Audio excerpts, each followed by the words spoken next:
독일에서 철학을 공부하신 한병철 교수님이라는 분이 계시는데 이제 그분이 쓰신 책 가운데 피로 사회라는 책이 있습니다. 근데 그 책의 서문에 보면은 이런 글이 있습니다. 시대마다 그 시대에 고유한 주요 질병이 있다. 21세기 시작은 병리학적으로 볼 때 박테리아적이지도 바이러스적이지도 않으며 오히려 신경증적이라고 규정할 수 있다. 이를테면 우울증, 주의력 결핍, 과잉 행동 장애, 경계성 성격 장애, 조신 증후군 등이 21세기 초에 병리학적 상황을 지배하고 있다. 이런 글이 있습니다. 아마 많은 분들이 공감하시리라고 생각하는데 예전에는 그냥 살면서 호환마마 이런 것들이 우리에게 굉장히 무서운 질병이었다라면은 21세기는 정신병적인 질병들이 우리 가운데 가장 큰 부분을 차지하고 있다라는 것입니다. 통계적으로 보아도 성인 8명 중에 1명이 우울증을 앓고 있습니다. 이민자들도 예외는 아니다라고 생각합니다. 어쩌면은 더하면 더하지 않나 그런 생각도 하게 됩니다. 익숙하게 생활했던 자신의 나라를 떠나서 문화도 낯설고 또 환경도 전혀 다른 곳에서 살아가야 하고 때로는 언어로 인한 부당한 대우와 또 불이익을 당하는데도 또 말이 안 되니까 묵묵히 참고 또 지나가야 하고 아무리 살려고 해봐도 여전히 이 사회 가운데 비주류로 살아야 한다는 것은 참 이민 생활을 오래 해도 우리가 참 견디기 힘든 어려운 가운데 하나입니다. 그래서 그런지 여러분들을 만나면은 참 힘들다, 피곤하다, 시간이 없다 이런 이야기들을 자주 듣게 되는 것 같습니다. 그만큼 우리가 살고 있는 이 시대가 불안하고 그리고 어려운 시대를 살아가고 있다는 증거가 아닌가 생각합니다. 지난주에 저희가 룻기 1장과 마지막 장을 살펴보면서 이 룻기의 불안한 시대적 배경, 그래서 절망과 고통 가운데 살았던 그 룻이 어떻게 하나님의 은혜를 받게 되었는지, 하나님이 그 영혼을 어떻게 집중하시고 그래서 하나님이 그 영혼을 통해서 당신의 놀라운 계획을 어떻게 보여주셨는지 우리가 살펴보았습니다.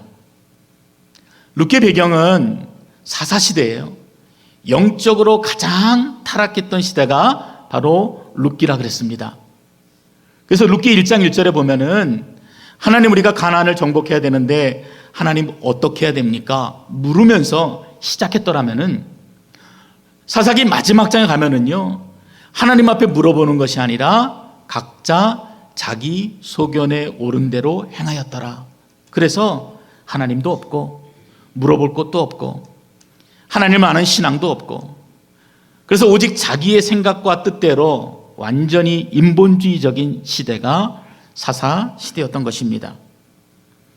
이때에 엘리멜렉과 나오미 그리고 두 아들이 살기 위해서 잠시 머물고자 했던 곳이 모압이었습니다. 제가 잠시라고 했다는 이 말을 여러분 잘 기억하면 좋을 것 같습니다. 그런데 이 모압에서의 이민 생활이 결코 쉽지가 않았어요.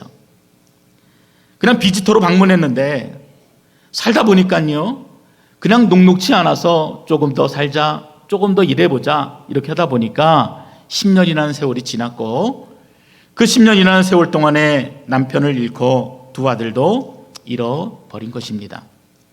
희망이 없지요.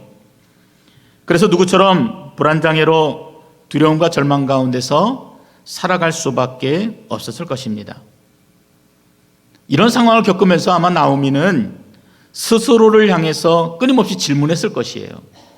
과연 내가 무엇을 잘못했을까? 우리 가정에 무엇이 문제이기 때문에 이처럼 극한 어려움과 고통 가운데 살아야만 하는가? 또 묻고 물었을 것입니다. 이러한 질문은 오늘 이 룻기를 읽고 있는 저와 여러분에게도 같은 궁금증이라고 생각합니다. 그러나 룻기를 인생 반전의 드라마로 보거나 아니면은 시어머니와 며느리 간의 지극한 사랑이라는 그 관점으로 본다면은 오늘 우리 룻기가 말하고 있는 진정한 그 의미들, 고통의 문제 속에서 어떻게 하나님이 말씀하시고 하나님이 그 일들을 펼쳐가시는지에 대해서는 우리가 볼 수가 없습니다. 인간은 실패하지요. 그렇지만 그 실패를 통해서 역사하시는 하나님의 은혜를 경험할 수가 없다는 것입니다. 그래서 오늘은 우리가 룻기를 볼 때 특히 3장의 말씀을 중심으로 실패의 관점에서 본문을 보고자 합니다. 근데 한 가지 조심스러운 것은 이 룻과 나오미의 인생에 대해서 신학자들마다 관점이 조금 다르다는 것입니다. 어떤 주석가들은 이 나오미에 대해서 굉장히 위기 상황을 잘 극복하고 또 지혜로운 여인이다 이렇게 해석합니다. 그러나 또 어떤 주석가들은 굉장히 현실주의적인 여인이다. 자신에게 이런 것만 몰두하는 기회주의자가 바로 나오미다. 이렇게 보는 분도 계시기 때문에 그렇습니다. 어느 쪽의 입장을 들어도 타당하리라고 생각하는데 오늘 우리가 함께 보고자 하는 것은 성공보다는 효심보다는 실패, 절망의 관점에서 우리가 본문을 살펴보기도 합니다. 룻기에서 실패를 찾는 것은요 그렇게 어렵지 않습니다. 1장 1절에 보면은 엘리멜렉이 흉년을 피해서 모압에서 거류하였다 라는 그 첫 절에서부터 실패가 드러나기 때문에 그렇습니다. 출애굽 이후에 이스라엘 백성에게 하나님께서 주신 경고가 있는데 그 경고 가운데 하나가 뭐였냐면은 이 약속의 땅 가나안을 떠나지 말라는 것이었습니다. 그런데 상황이 좀 어려워지니까 견뎌볼 생각도 하지 못하고 이겨내볼 생각도 하지 못하고 내가 그 땅을 떠나야겠다. 내가 그 땅을 떠나서 좀 더 풍요로운 곳에서 내 삶을 영유해 보아야 되겠다. 이런 결정과 결심을 한 것입니다. 힘드니까 좀 더 그렇게 할 수 있지 않나요? 사는 게 어려운데 어떻게 하든지 살아봐야 되지 않겠습니까? 이렇게 얘기할 수 있는 분도 있을 것입니다. 그런데 이 사사기 전체의 흐름을 이어서 생각해 본다면은 지금 엘리멜렉의 결정과 판단은 지극히 개인적입니다. 그리고 자기중심적입니다.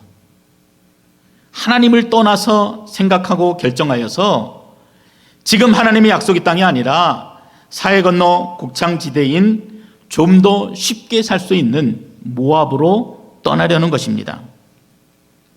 버텨볼 생각도 하지 않습니다. 기다려보지도 않습니다. 그저 자신의 생각에 따라서 지금 문제를 피하기에 급급했던 것입니다. 현대교회의 문제점이 이와 같습니다. 무관심과 회피입니다. 교회의 크고 작은 일에 있어서 좀 머리 아프고 복잡한 문제에는 관여하고 싶지 않다. 이게 우리들의 모습입니다. 우리에게 허락하신 약속의 땅에서 수고하고 때로는 인내도 해야 되고요. 하나님의 은혜를 구하는 것은 당연한 것인데 그런 것이 불편하다는 것입니다. 그래서 좀 더 편하고 부담이 없는 교회를 쇼핑하듯이 찾아다닙니다. 주변의 교회들을 보더라도 저희 교회도 다르지 않다고 생각하지만 주일학교 교사를 하겠다는 성인 찾아보기가 힘듭니다. 교사같이 복잡하고 힘든 봉사는 당연히 청년들이 해야 되는 것 아닌가? 나는 이제 나이도 먹고 나는 이제 조금 쉬어야 되지 않는가? 좀 더 쉬운 일들을 찾아서 나서려고 합니다. 그런데 제가 기억하는 선생님들의 모습은요, 그런 모습이 아니에요. 오히려 자기의 시간을 들여서 일찍부터 공과를 준비하고 또 일찍 나와서 또 같이 모임을 갖고 또 가르디를 가르치고 난 다음에는 함께 모여서 교사 기도회로 모이면서 한 영혼이 돌아오기를 끊임없이 기도하고 또 인내했던 선생님들이 기억이 납니다.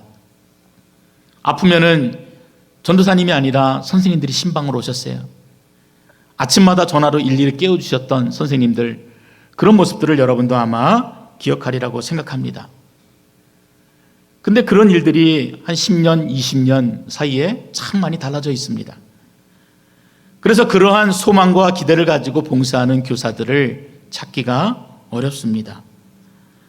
물론 여러 가지 이유를 찾아볼 수가 있겠지요. 그런데 대표적인 것은 성인 교사가 오랫동안 교사로 봉사하면서 아이들에게 잘 가르치고 먹여야 되겠다는 그러한 책임감을 가지고 있는 일들이 교회 전통이 되어서 전달되지 못한다는 것입니다.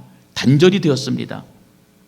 아이들이 어떻게 맡겨진 주일학교 어린이들을 가르치고 섬겨야 될지를 모릅니다. 보지를 못했기 때문에 그런 것입니다. 그것만이 아닙니다. 교회마다 주일 친교를 준비하는 것이 큰 이슈가 되어버렸습니다. 목사자는 늘 부족하고 책임을 맡은 몇몇 사람들에게 일들이 과중되니까 너도 나도 지쳐서 더는 버틸 수 없는 지경에 이른 것입니다.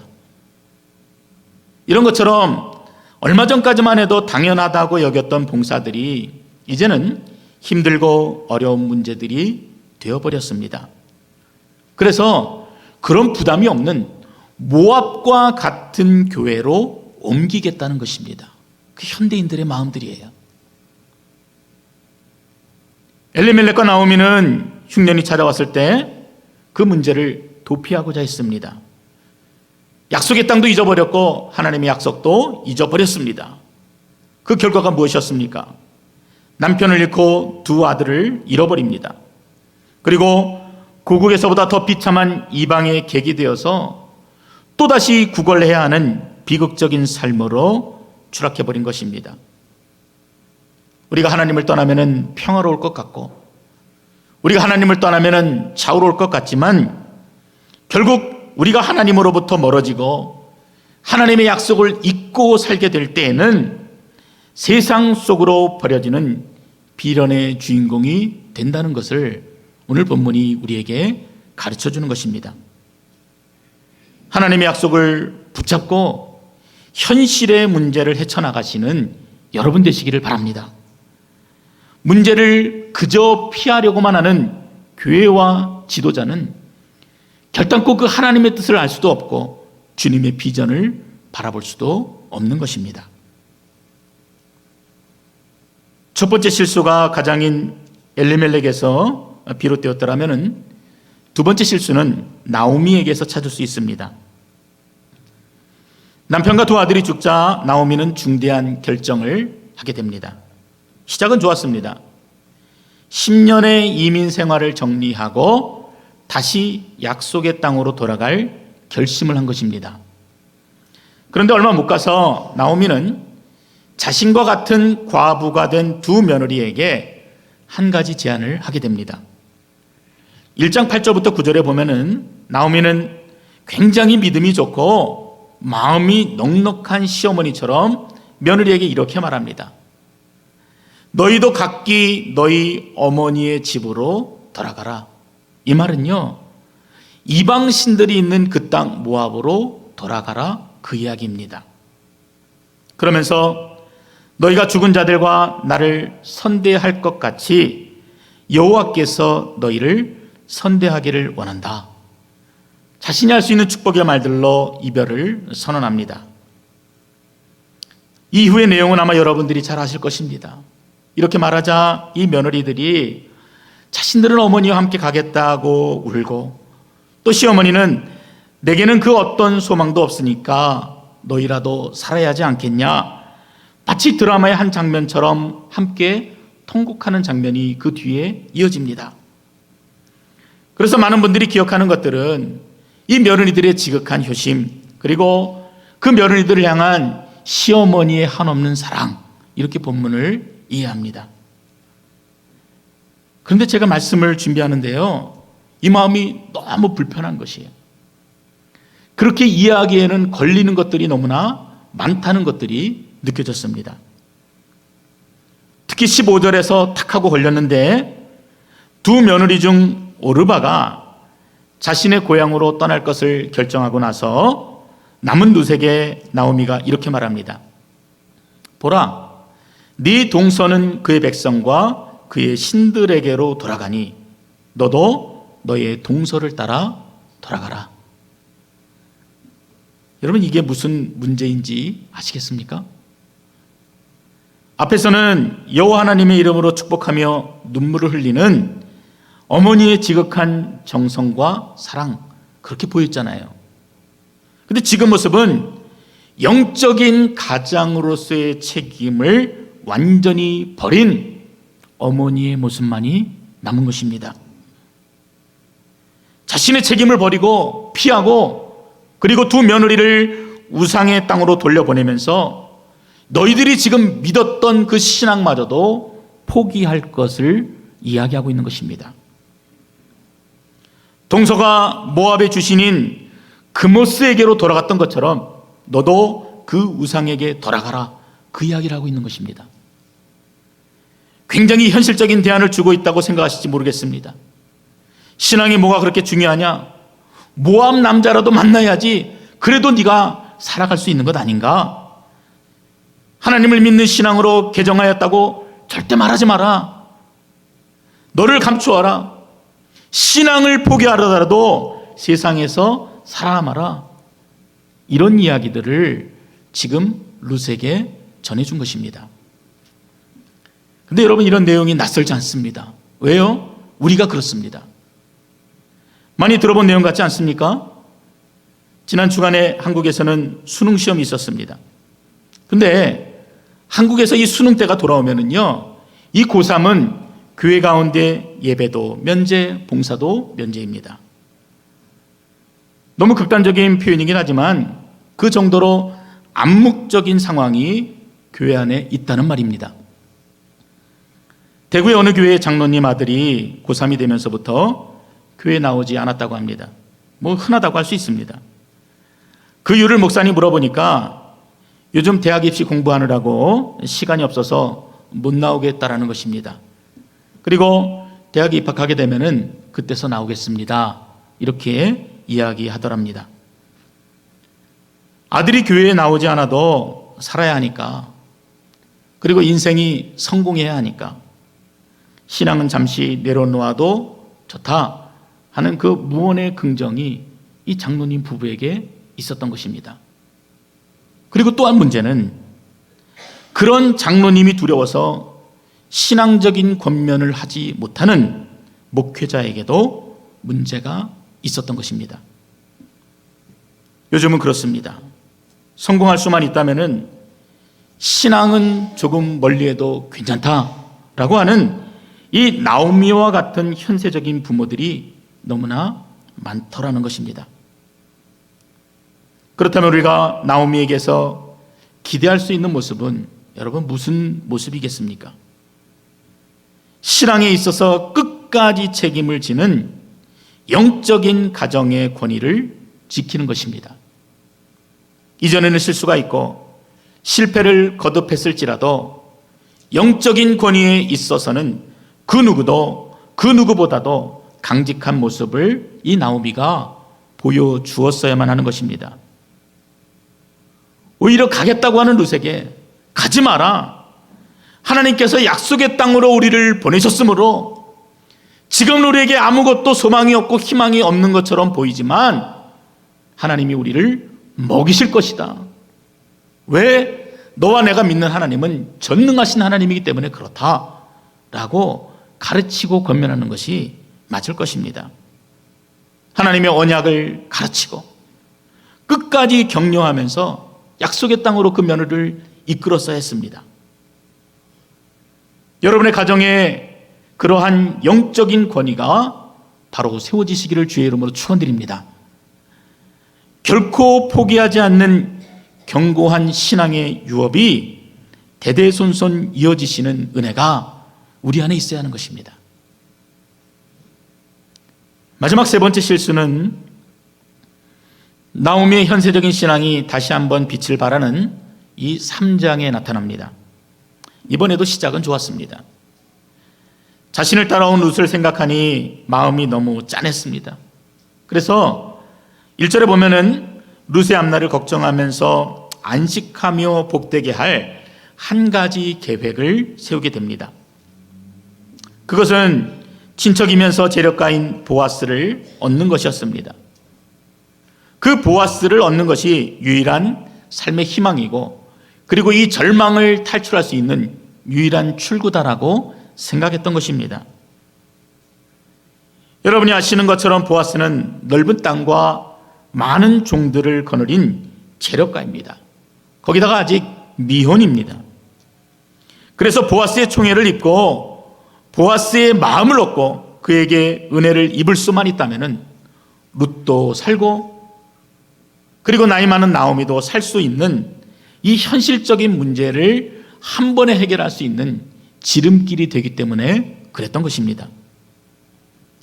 아마 나오미는 생각하고 또 생각했을 것입니다. 어떻게 해야지 그 보아스의 마음을 훔쳐서 우리 룻과 그리고 내가 살 수 있는가 고민하고 또 고민해 보았을 것입니다. 그래서 생각해낸 방법이 이 보리 추수 때잖아요. 이 추수 때에 얼마나 분주합니까? 분주함과 더불어서 추수 때이기 때문에 그 마음이 기쁜 때입니다. 기쁨으로 가득 차서 먹고 마시고 취했을 때 잘 사리 분별을 하지 못할 때 그때 룻과 보아스가 동침하도록 그렇게 계획을 세웠던 것입니다. 물론 나오미는 이 고엘 제도라고 여러분하고 나누었지요. 기업 물을 자라는 이 책임을 넘겨주기 위한 뜻도 있었습니다. 그러나 보아스가 1순위에 해당하는 자가 아니었어요. 그는 차선에 있는 자였습니다. 어떤 분들은 나오미의 지혜로움을 말하기도 합니다만 이 부분도 사실은 우리가 그렇게 보면은 조금 위험스러운 부분이 있습니다. 왜 그렇습니까? 이제까지 나오미가 보여주었던 모습들 또 그 성향들을 살펴보면은 그것은 지혜가 아니라 그 방법이 좋은 방법이든 나쁜 방법이든 간에 문제만 해결될 수 있다면은 아무런 문제될 것이 없다라고 하는 그 생각이 나오미의 중심에 있었던 것입니다. 우리가 살고 있는 시대도 마찬가지입니다. 과정보다는 결과가 중요한 시대입니다. 교회 건축이라는 결과를 얻기 위해서 불법을 서슴지 않고 목사 안수라는 결과를 얻기 위해서 태평양을 넘어다닙니다. 아마 아실 분들은 다 아실 것입니다. 담임 목사 청빙을 받기 위해서 외국 박사 학위가 요구되자 이 북미 지역에는요 한국어로 수업하는 단기 코스들이 줄을 섭니다. 교회 성장을 위해서 타교의 성도들을 빼앗아가고 또 교회 재정을 늘리기 위해서 무리한 성경 해석으로 헌금을 강요합니다. 강탈한다고 해도 무리가 아닐 것입니다. 나오미는 알고 있었어요. 오랜 타향살이 가운데서 이민생활 가운데서 이방의 땅에서 여인이 어떻게 해야 살아남을 수 있는지 그 현실적인 방법을 너무나 잘 알고 있었던 것입니다. 그런데 문제는 이것이 이 방법이 결코 신앙적이지 않다라는 것입니다. 지극히 세상적인 방법으로 지극히 정욕적인 방법으로 룻에게 말했던 것입니다. 남들은 타작하여 먼지를 뒤집었을 때 너는 목욕을 하고 향수를 뿌리고 가장 예쁜 옷을 입고 기다려라. 그리고 보아스가 얼큰하게 취해서 사리를 분별하지 못할 때 이불에 들어가 동침하거라. 그렇게 말해 주었던 것입니다. 사랑하는 성도 여러분, 우리도 그럴 수 있습니다. 모든 인간에게는 약점이 있습니다. 그래서 때로는 그 약점으로 인해서 실수를 하기도 하고 오히려 문제를 해결하고자 하지만 더 어려운 상황으로 우리를 몰아가기도 합니다. 그리고 그 결과 때문에 낙심하고 절망합니다. 무기력 속에서 괴로워합니다. 그러나 오늘 룻기가 우리에게 보여주는 것은 그러한 우리의 실패와 그러한 우리의 절망과 그러한 소망 없음에도 하나님은 여전히 성실하게 일하고 계시다라는 사실입니다. 우리가 그것을 보는 것이에요.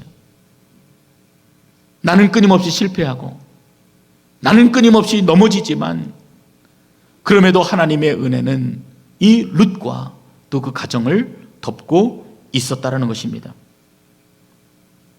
고린도후서 12장 9절에 보면은 바울이 자기가 가지고 있는 약점을 위해서 하나님 앞에 간절히 기도합니다. 하나님, 저는 이런 점이 너무 약해요. 잘 넘어집니다. 날주변도 없습니다. 몸도 약해서 잘 쓰러져요. 하나님, 고쳐주십시오. 간절히 기도하는데 환상 중에 주의 음성을 듣게 됩니다. 내 은혜가 네게 족하다. 이는 내 능력이 약한 데서 온전하여짐이라. 그 음성을 듣게 됩니다. 그 음성을 듣고 바울이 이렇게 이야기합니다. 그러므로 도리어 크게 기뻐함으로 나의 여러 약한 것들에 대하여 자랑하리니 이는 그리스도의 능력이 내게 머물게 하려 함이라. 자신이 실수하고 약하여 넘어지면 넘어질수록 하나님을 더 의지할 수 있기 때문에 그렇습니다. 오히려 그래서 자신의 약함을 자랑한다는 것입니다. 인간의 약함 속에 그리스도의 능력이 머물기 때문에 그렇습니다. 자기에게 절망하지 않는 사람, 자기의 의와 지혜를 그리고 능력에 절망하지 않는 사람은 결코 하나님을 전적으로 의지할 수가 없는 것입니다. 모든 길들이 막혔다라고 생각하시는 분 계십니까? 모든 희망이 사라져서 자신 안에 재기의 가능성이 전혀 없다라고 생각하십니까? 여러분, 그때가 바로 하나님이 일하실 때입니다.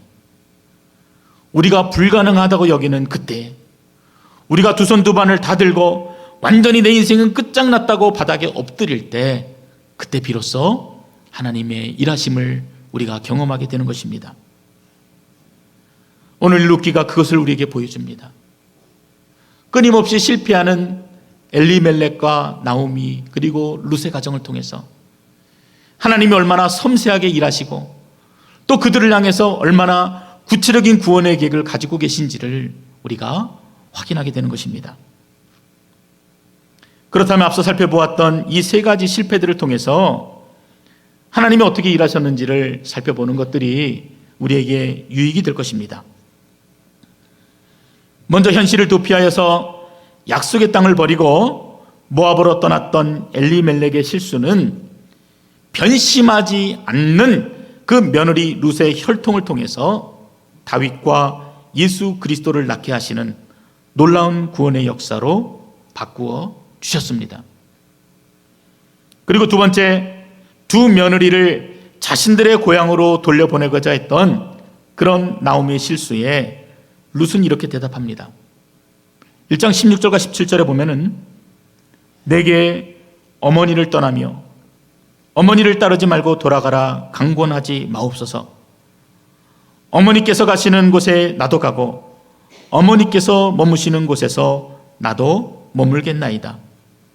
어머니의 백성이 나의 백성이 되고 어머니의 하나님이 나의 하나님이 되시리니 어머니께서 죽으시는 곳에서 나도 죽어 거기 묻힐 것이라.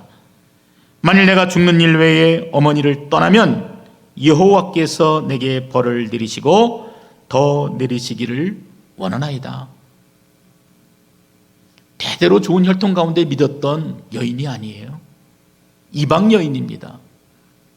그리고 믿어서 오히려 남편을 다 잃어버린 아무 소망 없는 현실을 맞닥뜨린 이방 여인의 입술에서 이 같은 믿음의 고백이 누구로부터 주어졌다라고 생각하십니까? 어떤 일에도 결코 흔들림 없는 믿음을 주시는 성령 하나님의 능력으로 그 구원의 역사를 이어가셨던 것입니다. 마지막으로 세상적인 방법으로 룻을 보아스에게 보냈던 이 나오미의 실수는 하나님께서 그 정욕적인 눈을 덮으시고 또 이 보아스에게 진리의 눈을 뜨게 하시는 방법으로 그 구원의 역사를 이어가십니다. 나오미가 보아스에게 보이고자 한 것은 룻의 꾸며진 모습이었습니다. 자신의 경험을 바탕으로 남자들이 원하는 것이 무엇인지를 일러주었으나 하나님께서는 그 모든 것들을 다 가리시고 보아스에게 룻이 가지고 있는 그 중심을 보도록 이끌어 주셨던 것입니다. 3장 10절에 이렇게 기록합니다. 그가 이르되 내 딸아 여호와께서 내게 복 주시기를 원하노라. 네가 가난하건 부하건 젊은 자를 따르지 아니하였으니 네가 베푼 인애가 처음보다 나중이 더하도다. 인애가 무엇입니까? 타인을 향해서요, 중심으로 마음을 쓰는 일입니다. 근데 룻이 잔뜩 꾸미고 나왔는데 룻의 그러한 모습은 보이지 않고 겉으로 드러나지 않는 룻의 아름다운 인애의 마음이 이 보아스의 마음을 움직였던 것입니다. 보아스의 마음을 감동시켰어요. 세상이 알고 있는 사람들이 행하는 방식이 결코 아니었던 것입니다.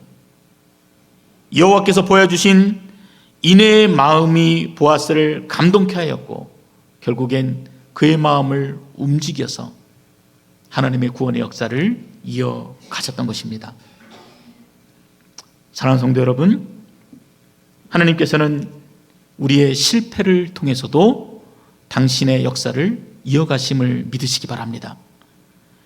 바울의 고백처럼 오히려 자신의 약함을 깨닫고 그리스도를 더욱 간절히 구하시는 여러분이 되셔야 합니다. 실패와 실수는 누구에게나 있습니다. 그러나 나오미와 같은 그러한 탄식에 머물러 있는 모습들이 아니라 불가능을 가능케 하시는, 실수를 들어서 주님의 영광을 나타내시는, 나의 부족함을 덮으시고 하나님의 영광을 드러내시는 그 놀라운 하나님의 섭리를 경험하게 될 때 우리가 주님을 더욱 경배하며 주님의 뜻들을 발견하는 귀한 은혜의 자리로 나아갈 수가 있는 것입니다. 오늘 룻의 모습을 통해서, 나오미의 모습을 통해서, 그리고 엘리멜렉의 모습을 통해서 우리 마음에 도전하고 있는 바들을 여러분의 마음에 잘 새길 수 있기를 바랍니다. 우리는 한없이 연약하고 부족하지요. 아무것도 할 수 없다라고 여기는 게 우리의 현실인지도 모릅니다. 그러나 그 절망 속에서도 소망을 바라보시고 그 절망 속에서도 일하시는 주님을 바라보시면서 힘있게 믿음의 경주를 감당하시는 저 여러분 되시기를 주의 이름으로 축원드립니다. 아멘.